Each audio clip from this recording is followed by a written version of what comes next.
So, as we all know, all pastors, leaders, and churches want to make disciples of Jesus and their people at their church. The question is, how can you effectively go about doing that and know if you are actually doing that? Well, today in Practical Church Planting, we're going to share with you 7 measurements you can use to track disciple making at your church.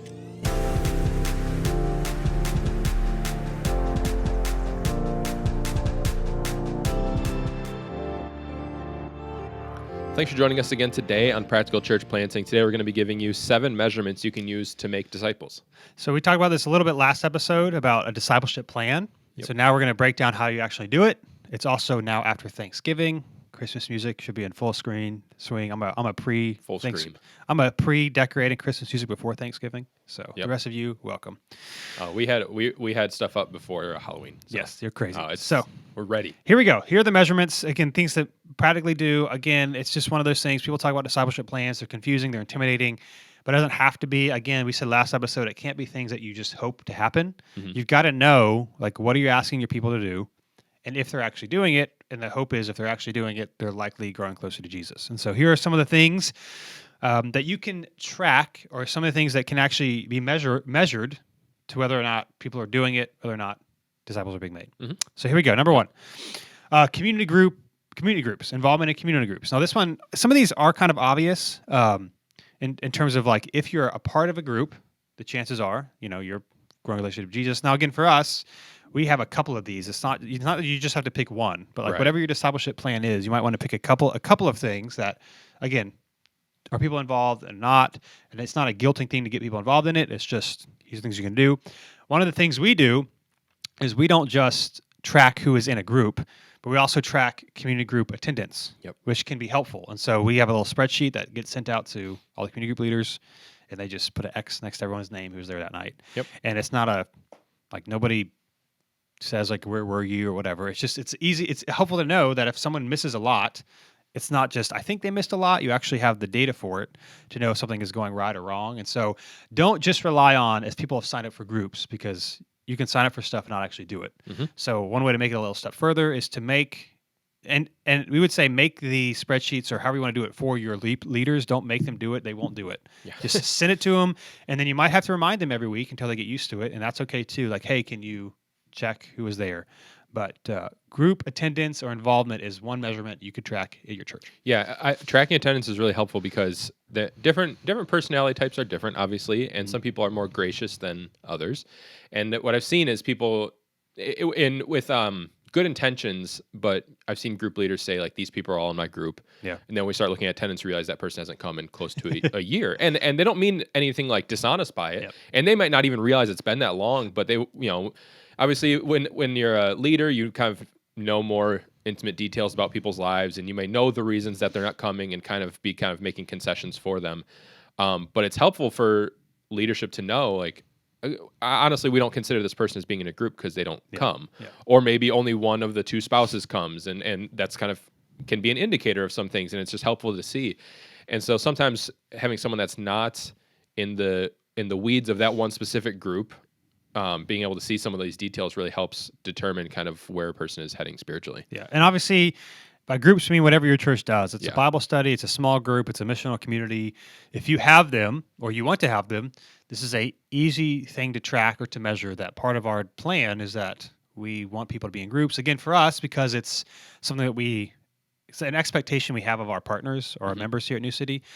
We also offer to pay for childcare, because it seems a little unfair to say, hey, we want you to do this, but then you also have to pay for it. Yeah. And so we offer that, which is helpful. We've done it from the beginning, so we're just kind of in the budget and just kind of used to it. But that's also something to consider. If you want people to do it, there's a cost involved.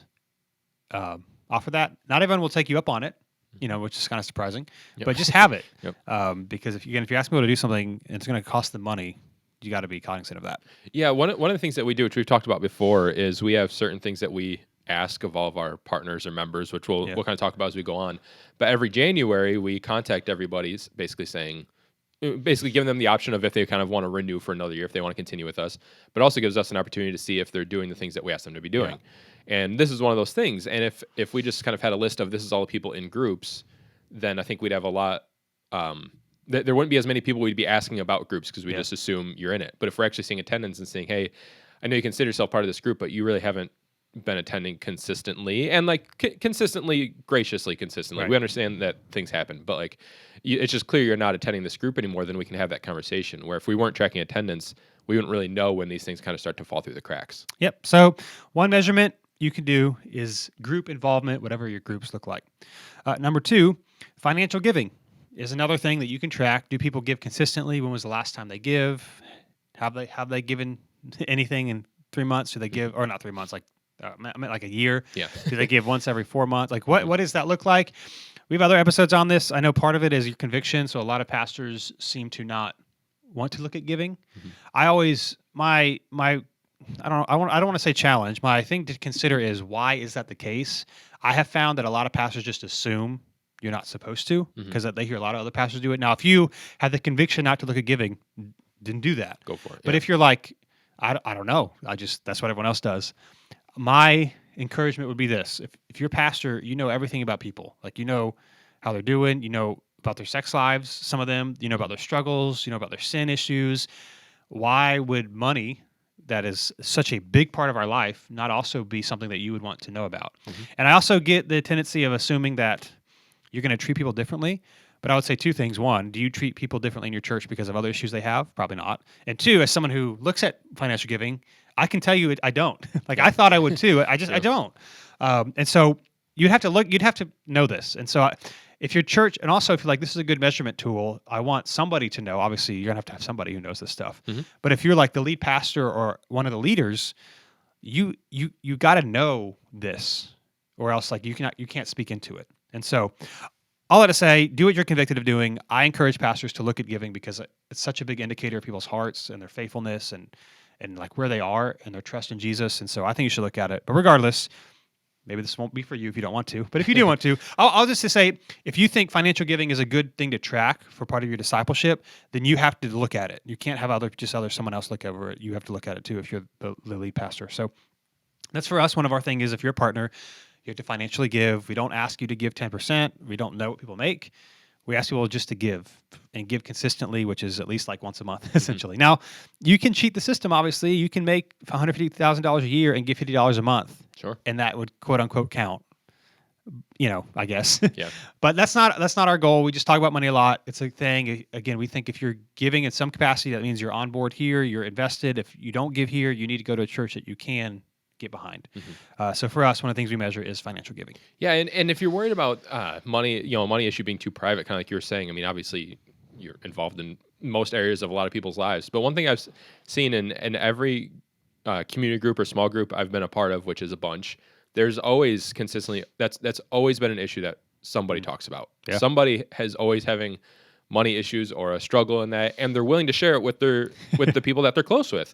And so this is obviously, I mean, this goes without saying, but obviously it's private information. It's not something you share with other people, but it is something that you should see, as long as you don't feel convicted otherwise. It is something that you should see because it is an indicator of how people are doing it. It's not, and it doesn't always have to be an indicator of unfaithfulness. If you see someone giving consistently and stop, that could be an indicator of a lot of different things. And it could be kind of the first step in some more serious issues that are coming. And so not necessarily spending all your time just digging into the weeds of everyone's giving, but having an idea of who's giving and where people generally are, I think is really helpful for you to kind of understand the people that you're leading. Yep. So that's a particular tracker for you. A measurement you can make is, are people giving? Do they give inconsistently? What does it look like? Because again, for us, we have a couple. We have 7 in this episode. We don't do all 7. We're just trying to give you ideas, do what you want to do. But we would encourage you to choose a few. And so the first two are two of the ones that we do is group and financial giving. Because again, it's our belief, if you're in community and you're giving financially, you're having to trust God in some capacity. Yep. So number 3, your third measurement is attendance. And by attendance, we mean Sunday attendance. And some churches do this. It's a priority for them, depending on size and various factors. It's easier to do than others. But some churches, like they'll do like the Connect card and they'll have everybody fill it out. So not just the new people, which again, you're not going to get 100%, compliance, if you will. Right. But you can get a good idea. And it can be really helpful to know like who's been consistent and who's been really inconsistent. And so if that's something for you, and Sunday attendance is important, which is important to all of us, especially in a digital age. Like, we need physical community.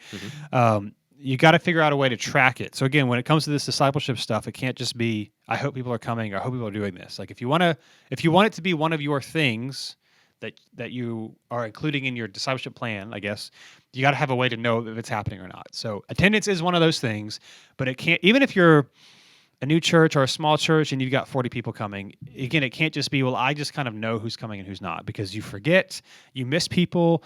So you need to be able to look back like at the hard data and say, were they here, were they not? Attendance is not one of ours, but we're not saying you shouldn't do it. If it's important to you, we would find a way to measure and track it. The way I've seen it is a Connect card. Maybe you could do some text digital thing as well, but you'd have to figure out a way to get people's information that are there that Sunday. Yeah, and that's the thing. It's if you want to track any of these things, you have to figure out how to track them. So like you can't say you want to track attendance and not have a plan of doing it. We, obviously we're not laying out necessarily the perfect plan for doing it because this is something we don't do. But if you feel like this is something I really need to track, you need to figure out how you're going to do it, because it can't be something that just relies on who did we see that Sunday, or kind of getting together and who was there, who wasn't there, trying to go by memory. That's just, you may be able to kind of skirt the system and kind of make it work for a little bit, but that's not a long-term plan. And so if this or any of these others, if these are things you want to track, you got to figure out how you're actually going to track it and how you're going to do it accurately, or else it's just not worth doing, or else it's not worth your time. Yeah, because again, this is like stuff you want to do with the long haul too. So you want to be able to grow it if your church grows and not have to like completely start over with something different. So all that to say, attendance can be a measurement. You just got to find a way to do it. The way I've seen it done is with Connect cards. So that could be one. If that's it for you, attendance. That's all right. Number 4, another measurement you could use is a sort of church-wide Bible reading plan. We tried this a couple of years ago. We were unsuccessful, but a lot of churches are successful. So that's not, and we could do it differently and try to do it better. Like this, it's not we're not saying don't do it. We're just saying this is something. Things since then. Yeah, it's something you could do. So one of the things you could do is a Bible reading plan. Now, there's a well-known thing called the CBR journal, and there's probably other ones like that where you get this notebook and you can give them out to your church, and you can people can do them together. And so that is a way to make disciples, like time in the Word consistently. Now, of course, you've got to find a way to measure it. So it can't just be we gave out X amount of journals. But there might be a way, a non-guilt-driven way, and not that you obviously don't want to be guilt-driven, but you don't want people to feel like you're trying to guilt them, which is always a little bit of a challenge when tracking stuff.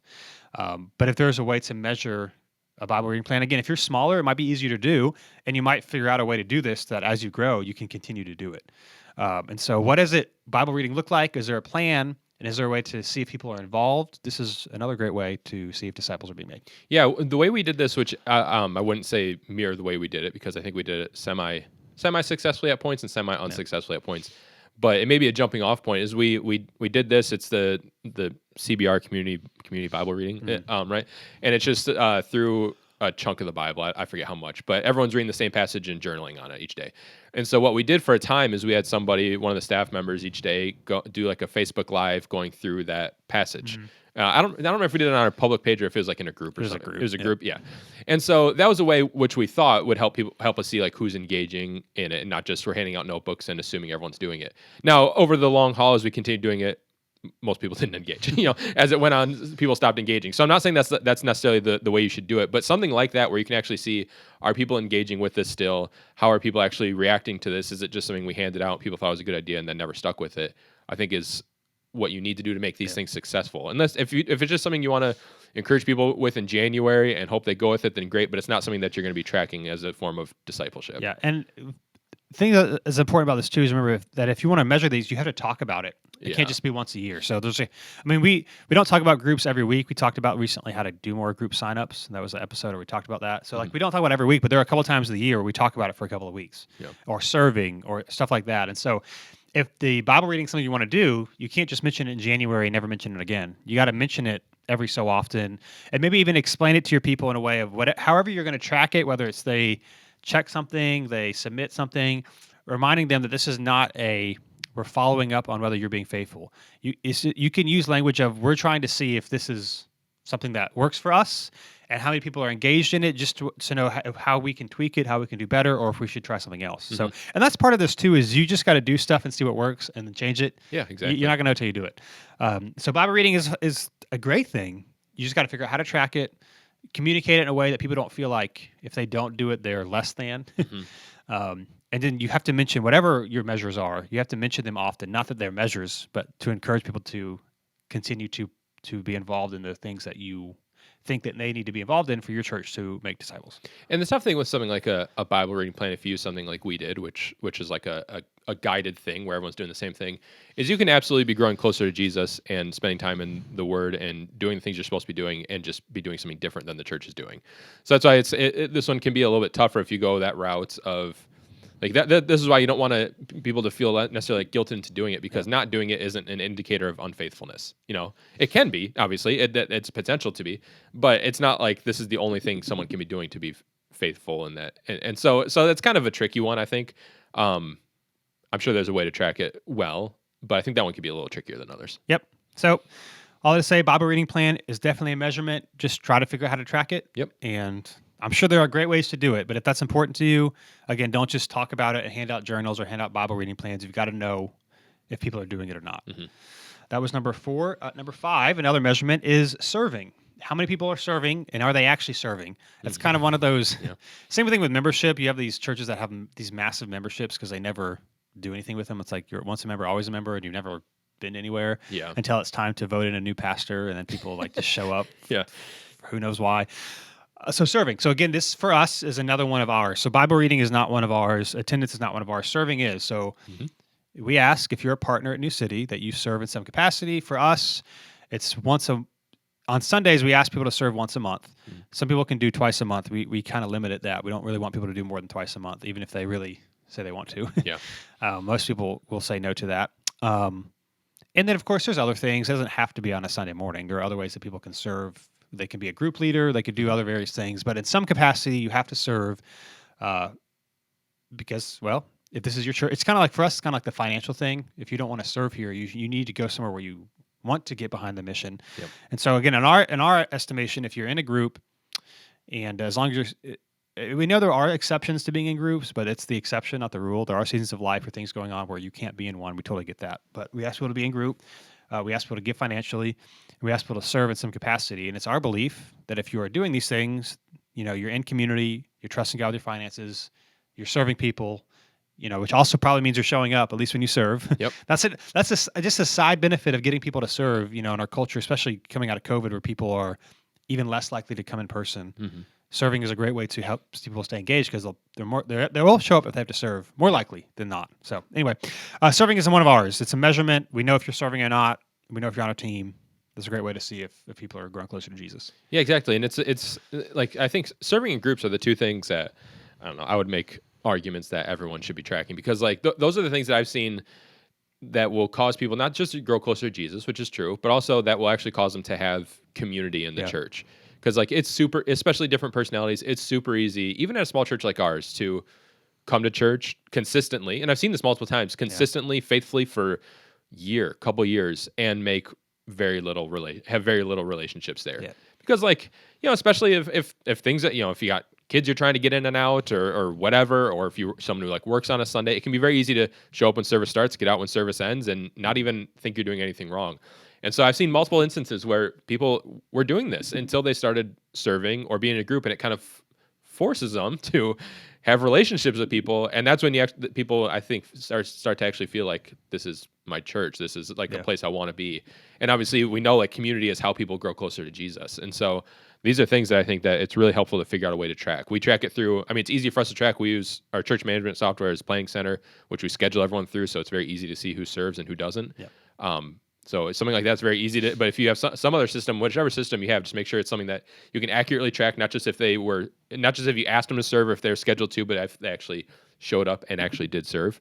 And start looking at it. If you have a person who's over serve teams or whatever, make sure that they're looking at, is this person consistently declining, or is this person on a team, quote unquote, but can never actually serve. Then it's kind of like the groups thing. That's an indicator of something, or could be an indicator of something else going on. But make sure you're actually looking at who's serving and who's not serving, and especially when you're doing your kind of membership or partnership or whatever renewal, if you do that like we do, then you can actually look at these things and see like, are we serving because like on paper serving, or actually showing up and serving each month? Yeah, because that's the thing too. Like we know being a greeter, helping set up, that's not going to change someone's life Hmm. dramatically.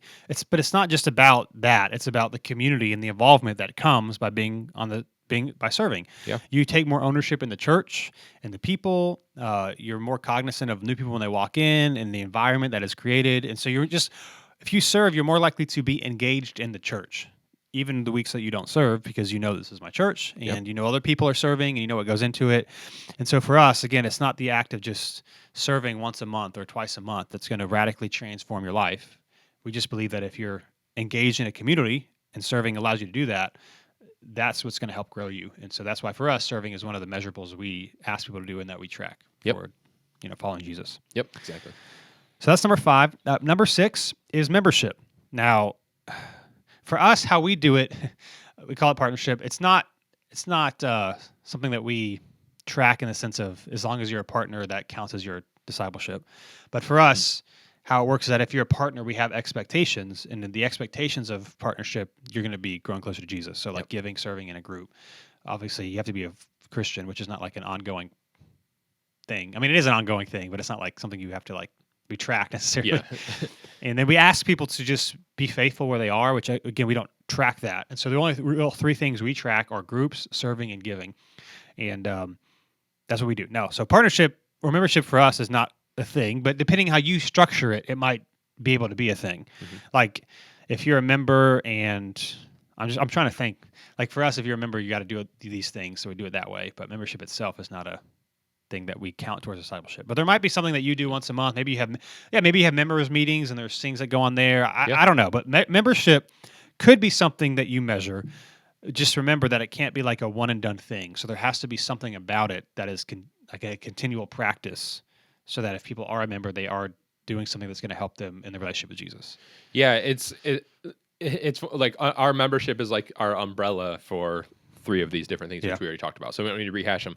But especially when we first started membership, however many years ago, I remember, and I've been asked this at other places in the past, like, what's the point? Like, what's the point in being a member? And like, it's not like it's a foreign thing to people, but I think people, especially if Yeah. you've grown up in a big church, it's like you're a member and great, and then you're a member forever.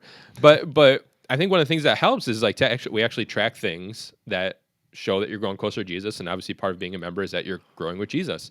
And so this isn't just, at least in our case, it isn't just a one and done, sign the paper or raise your hand or whatever, and then that's it. But we actually are going to be helping you make sure that you're growing closer to Jesus, and that's kind of it's a two-way street thing. Like we obviously want you to grow, to help the church, but we want to help you as well. And so having those kind of expectations set, which obviously we set all these expectations that we're going to be asking about these things Yep. before they join, so we're not like tricking them. But I think I mean, obviously I know it helps people like grow closer to Jesus, and helps with some accountability, but I think it helps people know that these things are going to be tracked a little bit. Kind of helps, I don't know, helps with like transparency a little bit. It's you're not just sending someone an email about giving out of the blue, or just saying, hey, why haven't you started giving? But they've said, I want to be a partner, and I know that part of that means I'm going to financially give to the church. And so this email isn't coming up out of nowhere. It's, hey, we agreed that this would happen. It's not happening. Let's talk about it. Yep. And so it really helps you have some of those what could be a little bit more awkward conversations in ways that people kind of aren't surprised by, so to speak. So again, it's not for us. Membership's not a thing we measure in terms of discipleship because it's not an active thing. Mhm. It's the stuff that makes you a partner, remember. But for you, again, there might be something about it that's an ongoing process, and therefore membership could be a discipleship measurement. Yes. If that makes sense. So that's number 6, and then number 7 is more of a reflection. Yeah. And that is probably makes sense by this point if you've been listening, is that anything that you can track that is important to you. So again, for a lot of churches, group serving and giving are things that you're already kind of tracking at some point anyway. And so you can make them clear expectations. Yeah, that's another thing we would say, like Brian was saying, is you should tell people that these are the expectations of if people do this, you think that they'll grow closer to Jesus. Not expectations of you better do this or don't come to the church or I'll get mad at you. But like, it's not a surprise to people that they're going to be followed up with this. Mhm. So again, that's one of the things that we would recommend for everybody to do. Like every January, reach back out to people, to everyone. So it also allows organic conversations not to be awkward because people know it. And then honestly, it forces people to make a decision. Yeah. So like last year we had a family leave that probably wouldn't have told us for 4 or 5 months. Yeah. We talked with them. And again, for us, how we do it, and it can be tricky because email is not like the most personable thing, especially if someone's disengaged. But Yeah. it's just at the number. It's like if we had like 20 people, we could call everybody, but that just would be difficult at our size. Um, but we would recommend when you do these follow ups that if somebody has signed up for a partner and they are not acting like a partner, you need to kind of, in a loving and gentle way, say, if you would like to be a partner, here are the expectations. Like, don't make it ambiguous. Like, hey, you're all good. Please start doing this. Yeah. It's got to be in a kind of gracious way of like, here are expectations. And I probably wouldn't use the word expectations. I'm just trying to make the point here. Yeah. Here's what we ask partners to do. We're grateful. We love having you here. We notice that you're not doing these things.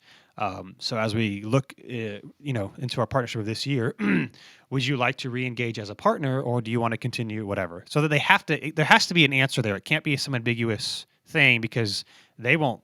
If you don't make them answer, they won't answer, and everyone thinks they're good. And again, for this, it's not about trying to guilt people to anything, but it's just about setting clear expectations of here's what it means to be a partner, and we don't want to pretend that we're doing something that we're not. So all that to say, it's about following up with people, making sure that they're in or they're not in, so that you know where they are and where you guys stand, as a way of loving people, making sure you're on mission together.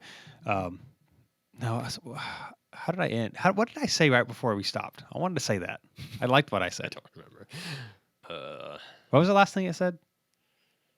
Just following up people, see if you're in or if you're not in, and if you're not, then I forget what you said. Okay. Then that's cool, but we don't consider your partner. Something along those lines. So all that to say, if you're not in, it's not a guilt thing. We're just happy. We just want to set clear expectations so that we can continue to go on mission together. We don't want one of those things where you have these big partnership roles and people don't show up. Mm-hmm. So Yep. I don't know what necessarily has to do with something that you can track, but if it's intriguing to you, you got to make sure you follow up. And I was going to say too, it just allows for awkward conversations that would be awkward if they didn't happen organically. Mm-hmm. The expectations are clear. So again, you allow them to have them. People can leave or come back to your church, and it's not this like why you're talking to me, because people know you're talking to everybody about the same thing. Yeah, exactly. When you're trying to figure out what you should track for this, I think it's helpful to, like you said, it needs to be something consistent. It needs to be something that you care about. Like we did an episode a while ago about a data tracking sheet that we use at the church. That's how we track giving and attendance and all kinds of things that just kind of helps us know the health of the church. But we talked about then, like there's a million things you could track. Like you could figure out a way to track a ton of different things, but tracking something that you're not going to use the information of is a waste of time. Yeah. So figure out the things that the small handful of things. You don't need to track 20 different things for each person, but the small handful of things that you view as most important that you can figure out a way to accurately track every month or every whatever time period this is. Mm-hmm. And go with those. And it's like we've been tracking these since I think from day one. I think we started doing these, and it's worked, and we never really changed it. Not to say you can't change as you discover different things, but I think you can also try and kind of get in the trouble of trying to always trying to make sure that you're doing the best thing that you can be doing, and so trying to change what you're tracking and trying to do these new things, and you kind of get lost in the data. So figure out those few things, track them consistently, and track them for a long period of time. And that's how you're going to see if people are growing closer to Jesus or not. So again, all I have to say, if there's something, again, special, unique, something you like to do, just find a way to track it. This list obviously is not exhaustive, and context and situations, location makes a difference in it. But what are the things? We would do a couple of things. So for us, like I said, we do 3. But a handful of things that if people are doing this, you can't guarantee it, but it's a lot more likely than not if they're actually involved in those things. And then, like, again, for us, we do it through our partnership. So every January we get to have these conversations, and, people are going to leave who might not have told us they were going to leave, and because they have to, because we asked them about it. So whatever it is for you, hopefully this will be helpful to think through what are the things that we want to do that if we're doing it, we can be more confident than we are right now that people are growing closer to Jesus, that disciples are being made, not just, well, I hope. And again, for us, we've said it last episode, I want to reiterate it here. Whatever these measures are, it has to be something that the majority of your people can do. Yeah. So if it's a really intense year-long studying the Bible, you should do that. That's great. But if only 2 people are going through that with you, that's not like a church-wide thing. So you can have those side things, absolutely, but you need to have some things that you can ask everybody and invite everybody into so that you can know whether or not people are moving in the direction that you hope that they're moving in. Yep. Exactly. So those are 7 measurements you can you can use to make disciples. We hope that was helpful for you. Again, if you want some more practical stuff, we send a practical church newsletter every Thursday. Mhm. So practicalplanting.com/email, you can sign up there. And if you're new to practical church planting, you can also join our Facebook group, Practical Church Planting. A lot of people in there ask a lot of good questions. And yeah, so thanks for listening. We'll be with you next week on Practical Church Planting.